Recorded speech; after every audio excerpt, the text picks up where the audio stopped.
Hello, good morning guys. Samahan niyo ako ngayon sa aking first joyride kahit maulan yung panahon at masama yung panahon natin ngayon guys. Airpot ko pala to guys, nasa likuran ko at may sinabi siya sa akin na wala na daw kaming bigas. So sinabi ko naman na baka pwede pa yan mamaya.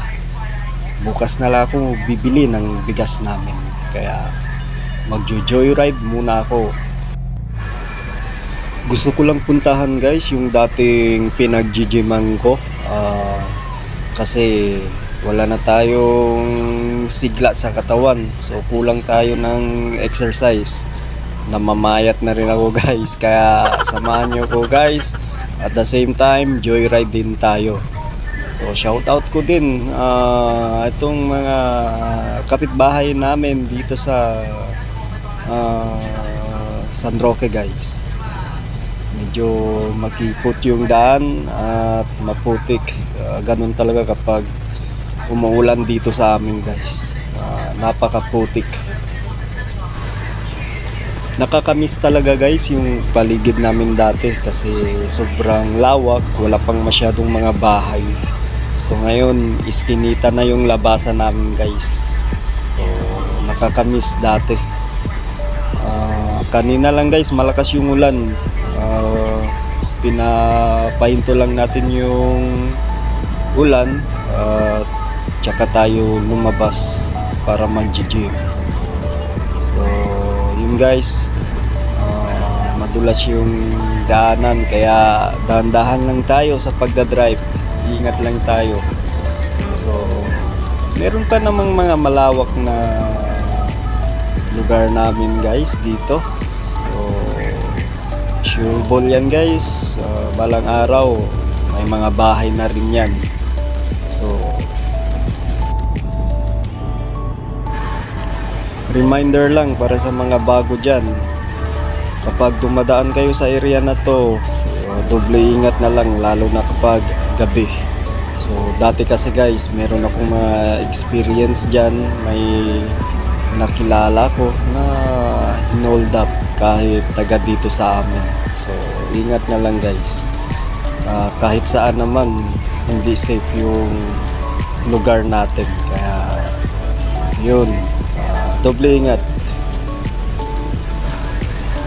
So ito yung Binondo guys, ay yung arko pala ng Chino guys, dito sa may Chinese cemetery. Kakana na tayo dito sa may Governor Ramos. Ito ay papuntang Santa Maria guys. So, ngayon hindi pa masyadong traffic, maluwag yung daanan, medyo malubak-lubak konti yung daanan guys, hindi pa masyadong smooth. So ingat lang talaga, nakisabay rin yung ulan tsaka putik. Ilang taon na rin ako hindi nakapag-drive ng motor guys. So ngayon dito sa kaliwa ko naman, ito yung papasok na papuntang Talungon. Dito sa kaliwa ko guys, yan, papuntang Talungon, San Roque. So ito muna ako guys, munti ko nang makalimutan. Gamit ko palang motor ngayon ay Motor Star na scooter, 150 to guys. So komportable siya i-drive guys kaysa sa mga manual na motorsiklo. So relax yung mga paa mo dito, yung ginagalaw mo lang yung kamay mo tsaka daliri mo sa pag-brake. So yun, less hassle. Iba talaga kapag scooter yung gamit natin guys. So nasa 60 lang yung speed natin, hindi naman tayo masyadong nagmamadali at ayaw ko rin ng mabilis guys na kaskasero. So mas mabuti yung ingat tayo sa pagdadrive lagi. gusto ko lang i-share sa inyo guys itong Insta360 times 2 na action camera natin.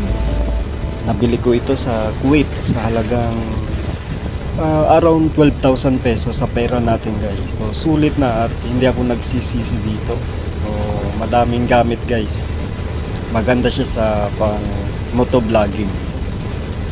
So okay yung quality niya, may 4K pero 1080p lang yung gamit natin guys para madaling ma-edit sa mobile natin. Kapag 4K resolution masyadong malaki yung kuwan niya guys, file. So I suggest 1080p is better quality din guys. Nandito pa rin tayo sa Governor Ramos, going na tayo sa Santa Maria guys, dito sa may simbahan. So kakanan tayo, pasok tayo sa De Leon Street. So I'm not sure kung De Leon Street ba to guys.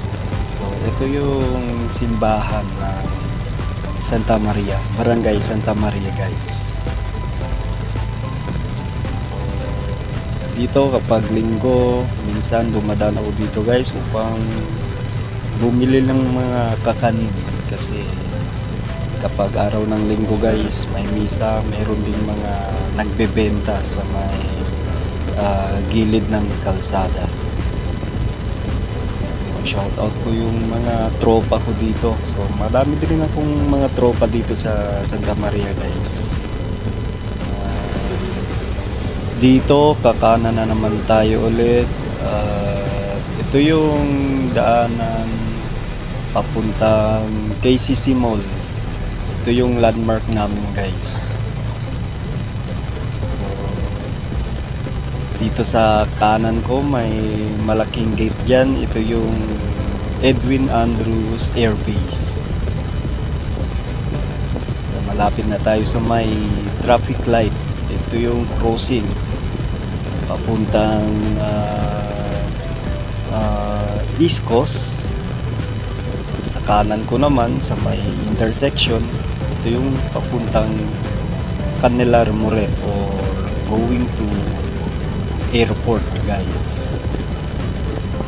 So dito pa rin tayo, straight lang tayo hanggang makarating tayo ng destination natin guys. After ng signal light or traffic light. Sa tuwing dumadaan ako dito sa may traffic light guys, naalala ko talaga palagi yung nasagasaan ko dati na babae. Sales lady siya ng KCC Mall. Sa araw na yun guys, masyadong rush hour. Kaya hindi ko napansin yung babae, biglang tumawid. Yun, nasagasaan ko guys. Buti na lang walang injury. Pero dinala ko pa rin siya guys sa may hospital. Pinagamot ko, pina-x-ray ko, lahat-lahat. So shout out kay ate kung saan ka man ngayon. So naging magkaibigan din kami guys. We almost reach our destination guys. Ingat kayo at mag-gym na ako. So dito guys, hinahanap ko pa yung banner. Nagtataka lang ako kasi wala na yung dating banner. So guys, hanggang dito na lang. And don't forget to subscribe.